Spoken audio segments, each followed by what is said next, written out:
Little slow clicking cancel on the autoplay.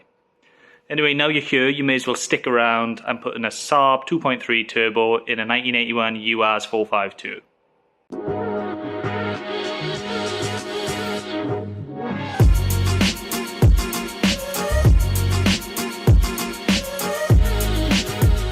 So in the previous episode, you saw me come up with a solution for the gear linkage.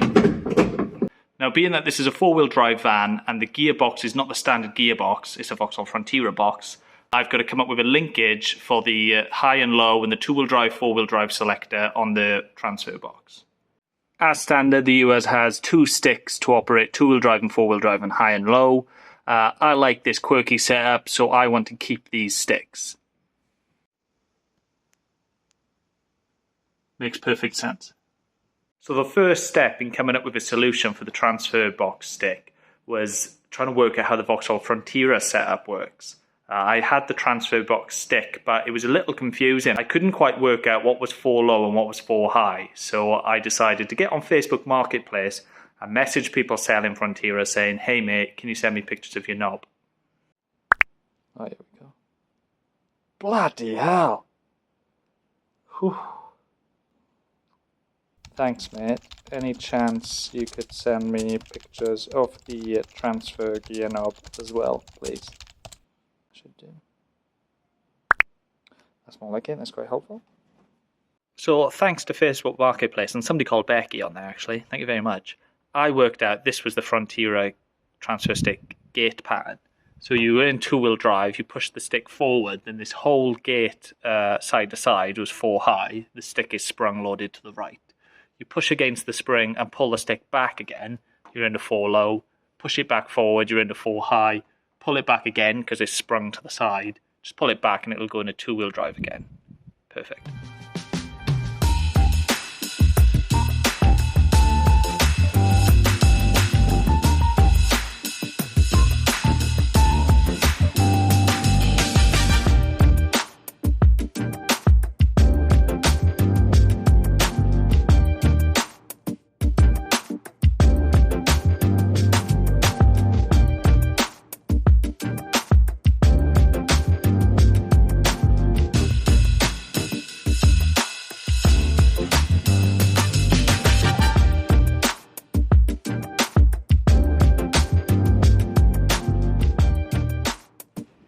This is the contraption I've just machined, inverted commas machined.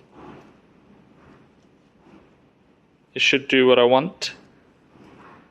So this is what I've come up with. This is the standard Vauxhall Frontera stick, albeit cut down. Then I've taken one of the UAZ shifters, shifter linkages, and connected it to that to pull the stick forward and backwards. Then the other UAZ shifter linkage I've connected to this, which is a slider which travels back and forth. It's got like a cam profile on top, so as it comes forward it pushes the stick over. I've got some stops added to it. This spring is to aid the spring inside, which pushes the stick back over, and it works pretty sweet.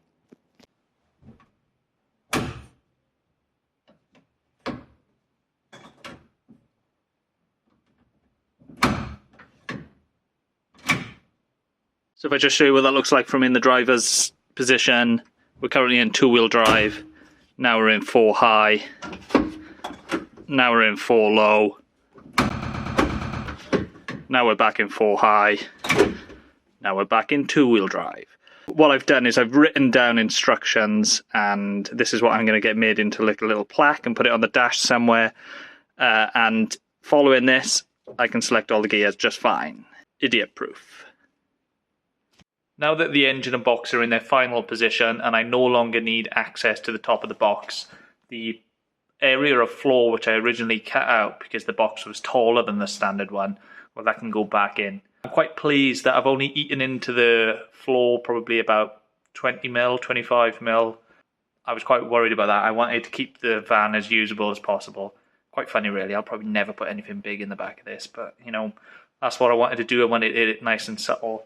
I think the checker plate will probably just flex over it, so you won't even notice it's been engine swapped, other than the fact it'll probably go uphill more than 40 mile an hour and make turbo noises.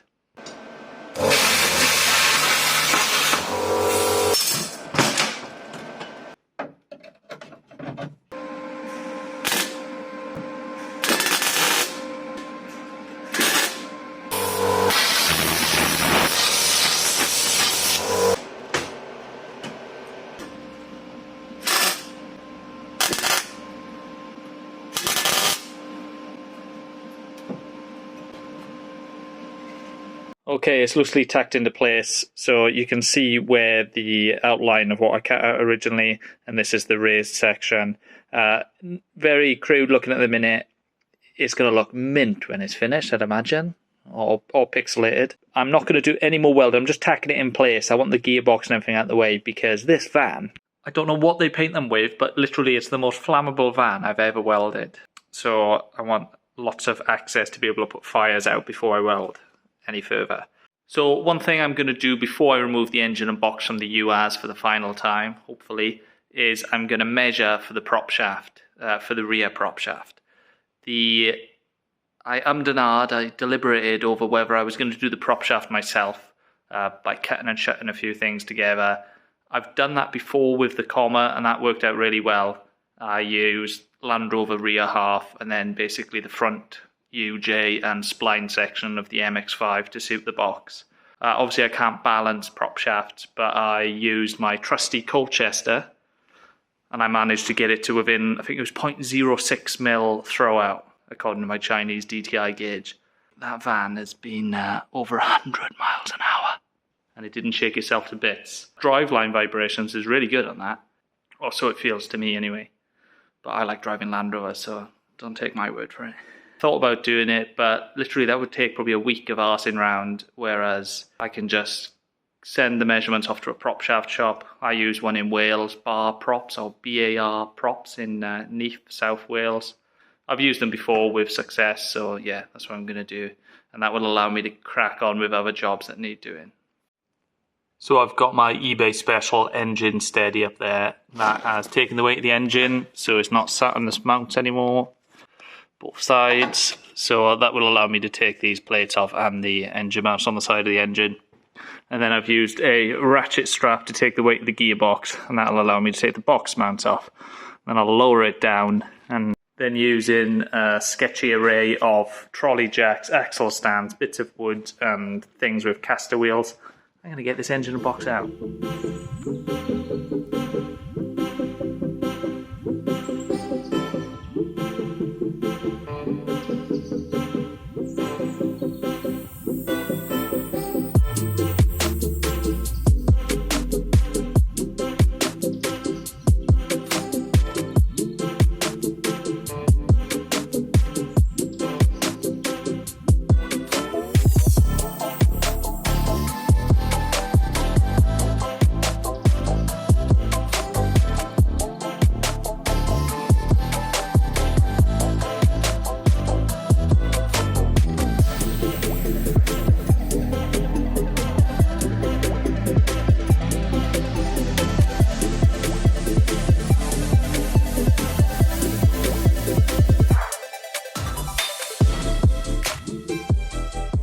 Right, that's all the engine and gearbox mounts disconnected. Plan is to lower it down onto this somehow.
Happy days, the engine and box is out. And that gives me room to get to the bits and pieces I need to finish off welding, like the recess I've put into the floor, the engine mount up front, and other bits and pieces. And then I can Finally rip out any other brackets and stuff which I now know I no longer need. That engine needs to get swapped out for the 2.3 that's over there somewhere. The prop shaft I'm going to order from the prop company. The front prop shaft I'm going to do myself because I think it's going to be very tight past here. Now if you look at the standard UAS prop, which is in the back of the van so you're not going to see it, it's wasted. It goes down very thin to clear the engine. I might have to do something similar, and it's one of them things where I'm just going to have to test and adjust. So I'm not paying a couple of £100 for a prop to cut about again. The rear one's pretty straightforward, the front one's a bit complicated. By complicated, I'm not saying like I'm clever in the prop shaft place, but it's more buggering around. So yeah, that's the plan. Right, I'm going to call it there on this video. I think I've made decent progress getting the engine and box back out with the shifter linkages complete. Felt like a major milestone. Not sure if you guys felt that, but I certainly did. Before I do go though, I don't suppose I could trouble you for joining my Patreon page. I feel a bit awkward saying this because it's basically a grown man saying, hey, I'm reckless with money and all this stuff's expensive. Any chance you want to help out? But that's pretty much it.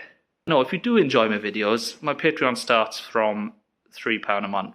And for that you get your name in the credits, early access to videos, some behind the scenes stuff, and just general posting of what's going on. Like, for example, the scimitar.